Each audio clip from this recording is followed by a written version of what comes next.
Егер жалғыздықта өзіңізбен өзіңіз бақытты болмасаңыз, демек сіз жақсы ортада емессіз. Егер сіздің біреуге деген ашу, жек көрушілік, қызғаныш және ренжу сезіміңіз болса, біліп қойыңыз, оның зиянын тек өзіңіз ғана көресіз.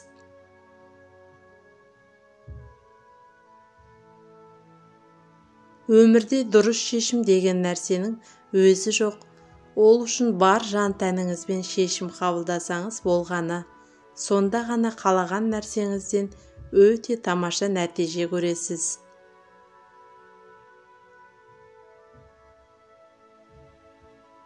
Егер өмірдің құндылығын білгіңіз келсе, онда оның өте қысқа екенін білсеңіз жеткілікті емес пе?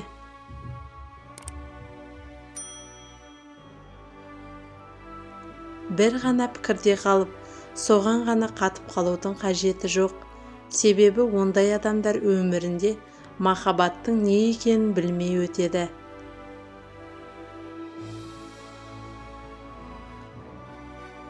Өзін үнемі өзгемен салыстырып отыратындар ақыр соңында жеңіліс табады, ал өмір жеңіліс дегенді білмейді.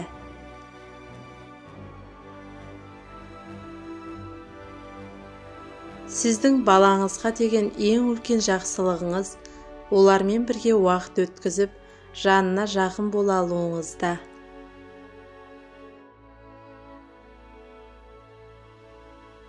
Өзіңізге ұнамайтын нәрсеге мән бермей, өмірден ләззат алып қуанышты жүріңіз. Егер сіз үнемі қолайсыз жағдайларға тап болсаңыз, біліп қойыңыз, демек сіз өсу жолындасыз, өміріңізде үлкен мүмкіндіктер басталады.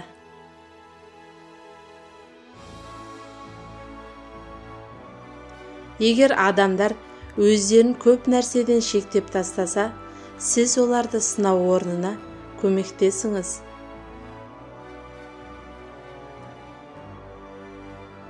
Өз болашағыңа алаңдама, оның орнына бүгініңді түзе, сонда болашағың тамаша болмақ.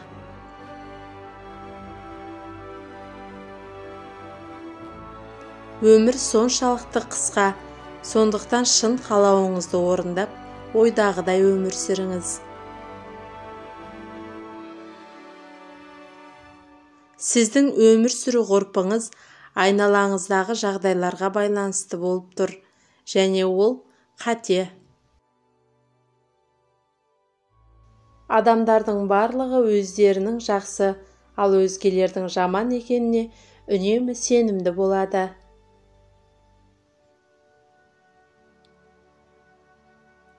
Өмір сүруді үйренгеніңізде ғана оның тамаша екеніне көз жеткізесіз.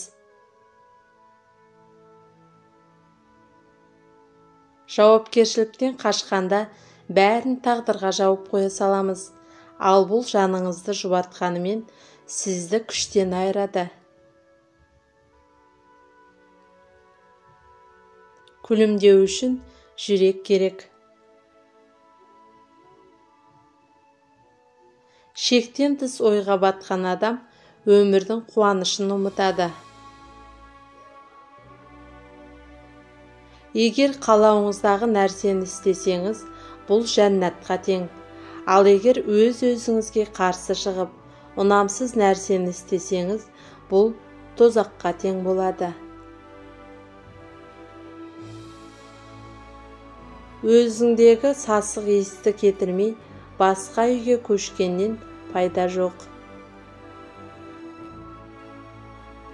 Егер үнемі өткенмен өмір сүретін болсаңыз, бір күні шын мәніндегі өлімге душар боласыз.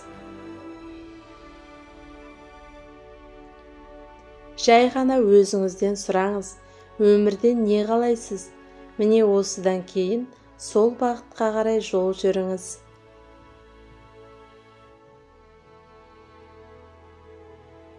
Әрбір қиындықта сізде екі таңдау бар. Бірі бұдан да ақылды бола түсу, ал екіншісі жаралы болу.